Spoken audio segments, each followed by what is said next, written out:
Let's start simple. I feel pretty neutral towards the Dead by Daylight developers and behavior as a whole.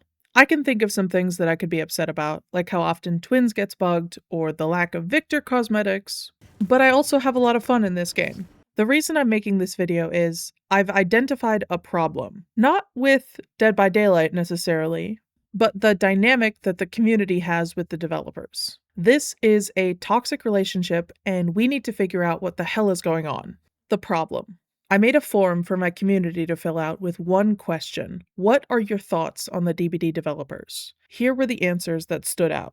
The developers are willfully ignorant, arrogant, completely incompetent, they don't play their own game, they have poor management, they make changes that aren't asked for, they're out of touch, they don't test stuff enough, they can't figure out whether they're a casual or a competitive game. They should listen to more experienced content creators. Their changes are unwanted, unnecessary, and or outright detrimental. They need to fix the spaghetti code. Nothing ever really changes. They have no long-term planning at all. It was a lot. I got over 100 responses to the form I gave and the post I made.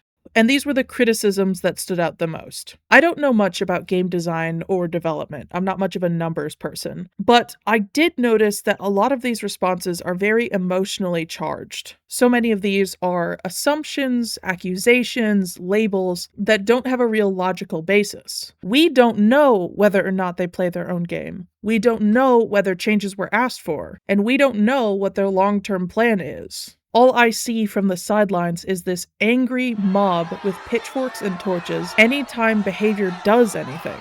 So, if we put those down, what is behavior's fault? There's not enough transparency between the developers and the community of what is being worked on. Even if it would make people mad to see it, having a visible priority list before PTBs come out would be a good way to set expectations. Also, right now the feedback surveys sort of feel like filling out a feedback card and then throwing them into a paper shredder. If behavior could summarize the feedback and make a post after each survey with what the problems are and what people are happy with, along with numbers to back it up, this would make the surveys feel more helpful and seen. They do something like this in community streams, but not everyone watches those. So summarized feedback should be put in graphics and then posted on social medias so that they're easy to find. Also, people keep saying that no one at Behavior plays their own game. Prove them wrong. Have quality assurance people stream the game, or have video evidence of Behavior employees playing. That's literally the best way to shut those accusations down. And consulting shouldn't be something that happens behind the scenes. Knowing generally where feedback is coming from and what is being said before big changes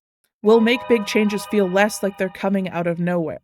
Another very real criticism with the game is its borderline unethical monetization. You shouldn't have to pay hundreds of dollars to have access to the full game. And while there are free ways to access all of the original characters, the grind could and should be reduced drastically. Eerie shards should be easier to obtain, and original characters should cost half the price. Now, this toxic relationship goes both ways. We, the DBD community, don't exactly make it easy to improve the game. What is the community's fault? There have been a few community streams now, and if I were to go off of reactions to them, I'd assume that these streams are just Behavior employees sitting in a room talking about how much they hate killers and love survivors. Because the DBD content space, at least a solid portion of it, reports on these streams like it's gotcha journalism. Remember the first community stream where they used graphics to show what tunneling and slugging is, and this guy referred to slugging for survivors at once as evil? Like as a joke? Oh boy, that got out of hand real quick. There were immediately a bunch of videos and posts about how the developers think slugging killers are evil. I just watched that segment for the first time, and I don't think that's what they said at all. So slugging is usually described as putting a survivor in the dying state and leaving them there. Now there is slugging, which is for pressure. So here we have, that's Dwight, by the way, that's in the dying state. And the skull merchant is, seeing that there's a Nia on the side, just maybe waiting for a flashlight save, who knows. So she decides to chase the Nia. So that's slugging for pressure. And then you have the more evil skull merchant. Here she has slugged 4 Dwights, and they're all in the dying state. So the first one is good. We like that. This is a good thing. The second one, not so much. So back with some data. They actually explicitly said that slugging for pressure is fine. What I assumed from the second graphic is that this killer just slugged for survivors and is just waiting for them to bleed out. And that's also not evil, but it does waste the survivors' time. It's like one thing goes wrong in a stream, and suddenly the developers are the most incompetent, arrogant, survivor-sided group of people. I really like that they're doing community streams, and I want that to continue. When they communicate their thought processes and what they're working on, that's great. And then I look over at chat, and it's a fucking nightmare.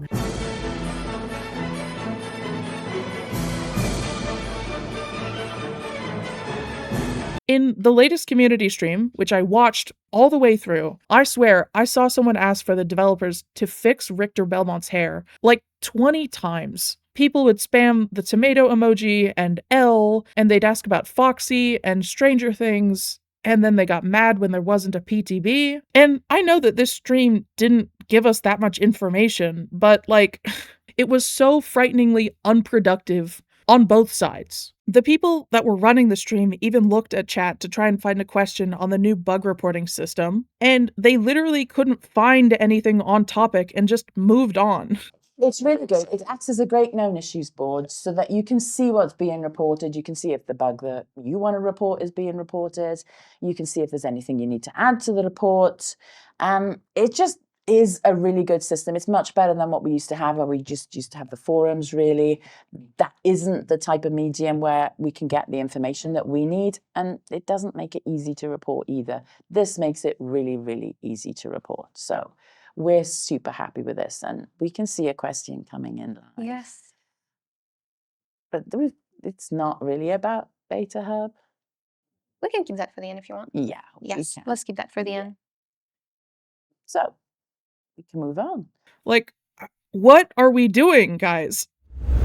Who are the developers? There are a lot of reasons to be frustrated at Dead by Daylight. Lack of new content, bugs, unwanted nerfs and buffs, unpopular playstyles, toxicity, cheaters, out-of-touch posts, videos, and streams, losing licenses. The developers are, to my knowledge, responsible for the bugs, the buffs and nerfs, and the anti-cheat. Everything else is a variety of factors. Content was slowed down at the request of the community in order to focus on quality of life. Toxicity cannot be controlled or meaningfully addressed by the developers. Out-of-touch posts, videos, and streams are the PR team. Losing licenses like Myers and Pinhead is the licensing or marketing department. What I'm getting at here is that a lot of the blame for the game's poor state is placed on this now meaningless label of DBD developers. It no longer means Behavior's development team for the game Dead by Daylight, and now just means that group of people that I can blame for my lack of enjoyment. It's a mental shortcut. It's easier to yell at a faceless entity than it is to figure out what the root of the problem is. And we need someone to blame, and that blame falls on the developers. From the outside, they have seemingly infinite control over the game and stubbornly refuse to fix it. But we don't know what's going on. We latch on to the little information that we do have, and we run with it. My issues this year haven't been the unproductive patches that don't make it to live, although that was a waste of time and resources. My issue is this toxic,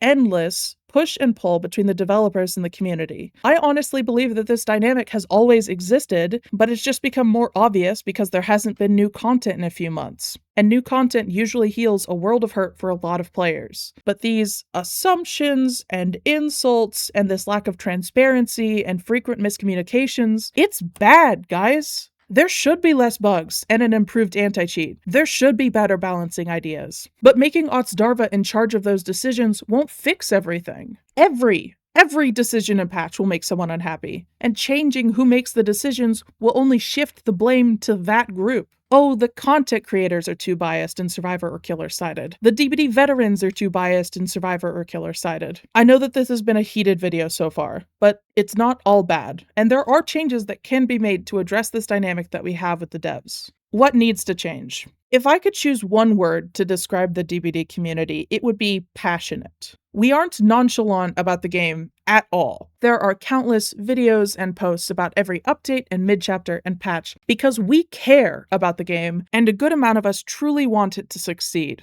And constructive criticism is absolutely a necessary part of that. But we have been so completely focused on the bad that we are making the game look unplayable and unbalanced and broken with incompetent developers. And these are true to a degree, but we are scaring away any and all new players with all of this hyperbole and negativity. This game functions. I run into bugs sometimes. There are frequent balancing and content updates, and there are a lot of viable options for who to play and how to play. Dead by Daylight is still the most popular multiplayer horror game. It's not on its way out because of a poorly received year. I think the most important change is to not make assumptions or accusations that are based on the unknown. We can observe changes and have our thoughts on them and give our feedback on them, but a bad balancing change doesn't inherently mean that the developers are incompetent. We don't know what the development team's process is, what the insides of their heads or hearts look like. It's entirely possible that they're just given a list of stuff to work on by upper management and have little to no say in the matter. Bugs are actually being fixed every patch, but this game was built on a rough foundation, so a bugless DBD is probably impossible. If all we ever talk about is the toxicity and the tunneling and the bugs and the hackers, then that is all the new players will ever see. And if that's all you believe Dead by Daylight is, then that sucks. Because that's not what I see when I play the game. I've made friends that I've known for years. I've seen complete strangers show me kindness and respect. I've celebrated holiday seasons with people I have never and will never meet. I found characters and stories that I fell in love with. I've seen and met some incredible artists. We have some of the most iconic characters from horror media, and the most anticipated license ever was brought into this game this year. I've cultivated a DBD community of my own that is supportive and kind and loving, and it shows me that it can't be that bad. I know that all of this frustration at the developers isn't coming from a place of malice or hatred for the most part. It's coming from anger and a lack of control or a lack of information about what's going on. And it's just easy to target that confusion and anger at the people that seem like they're in charge. Okay, this has been a big fucking video. I know it'll make people mad. It's a controversial topic. And I'm sorry I didn't have much to say about the development process itself because that's not what this is about. It's about a pattern of behavior that I've noticed in my 4 years of being a player of this game. I want there to be better communication and less tension between the community and the developers. It's worth noting that the form I had people fill out, about 40% of the comments were positive or mixed, which means a good chunk of people recognize that the developers are likely just underpaid and overworked, that they're doing their best, that they're overhated, that they have an overwhelming job, that they're handling this rough patch the best they can. Just like the game, it's not all bad. There's a lot of good stuff to be said about DBD, the devs, and the community. I hope that 2026 goes smoother than this year has. I've said my piece, and I look forward to hearing y'all's thoughts in the comments. Please keep it civil, or you will be fed to my guinea pig. I love this game, and I want to see it flourish. I'm gonna continue fighting for it, and for the improved mental well-being of all of its community. Negativity and angry comments can't be good for the soul, and the more you engage in rage bait or angry content, the harder it will be to see the good in the world. Whew. Alright. Was that good? I hope that was good.